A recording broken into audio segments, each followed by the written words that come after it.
Today I thought I'll share with you a few lessons that I learned about influencing through communication in our interpersonal relationship.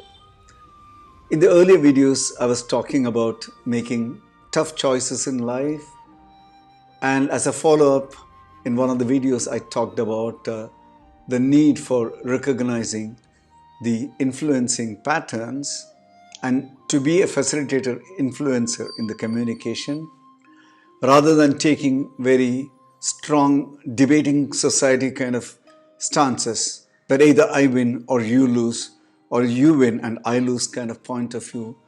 There are many incidents. I'll share a few of them.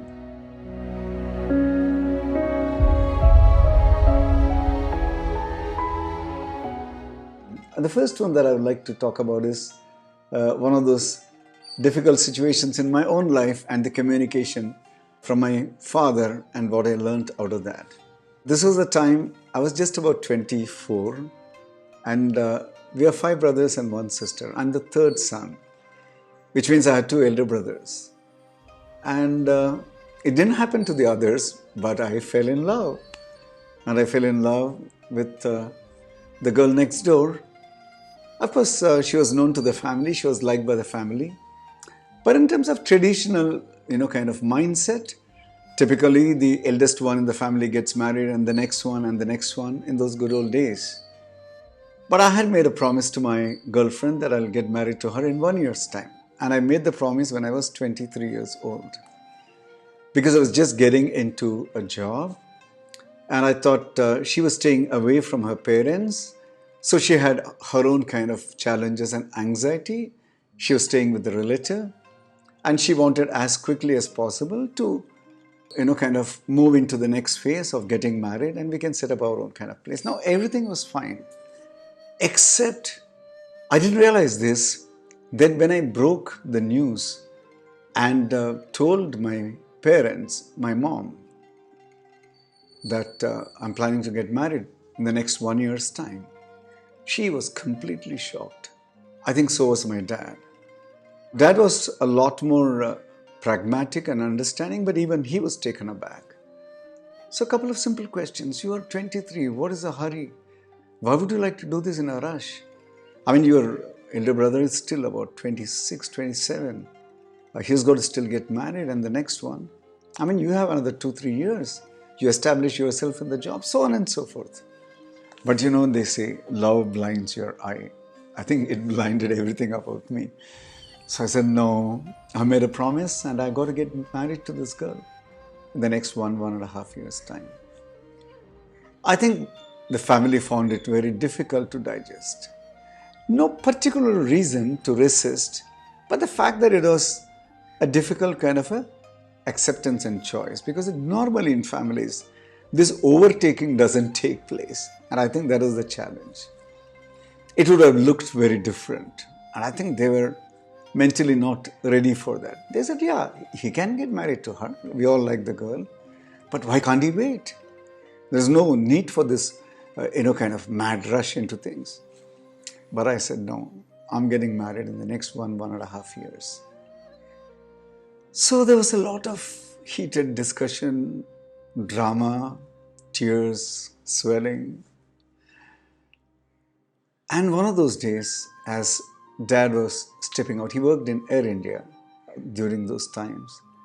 As he was stepping out of the house, he called me and he handed over an envelope to me. And he said, read it. And he went off. He used to leave for work by about 6:47 a.m. in the morning. He went to Santa Cruz from Andheri, and I think his shift started as the maintenance engineer at about 8 o'clock in the morning. So I opened up the envelope. Dad had written a beautiful letter to me, a 6-page letter. I still have the letter with me. Very clearly explaining what are his points of view, very clearly explaining what are his concerns, and also enlisting his advice as to why he thought that I should take a more considered, rational decision and as to why I shouldn't be rushing into this whole business of getting married to Meena within the next 1.5 years, before I even become a 25-year-old person. I read the letter. I felt very touched by what Dad had written, no question at all about it. But I had already decided. And I had my own very rational part of the thought also. I had thought through that very, very deeply. I had tremendous amount of love and affection for my brothers, for my parents, for my whole family. I was a very, very sensitive guy then, sensitive guy now. So there is no question of ignoring their feelings. But I thought there was also a lot of objectivity in the way I had taken my decision.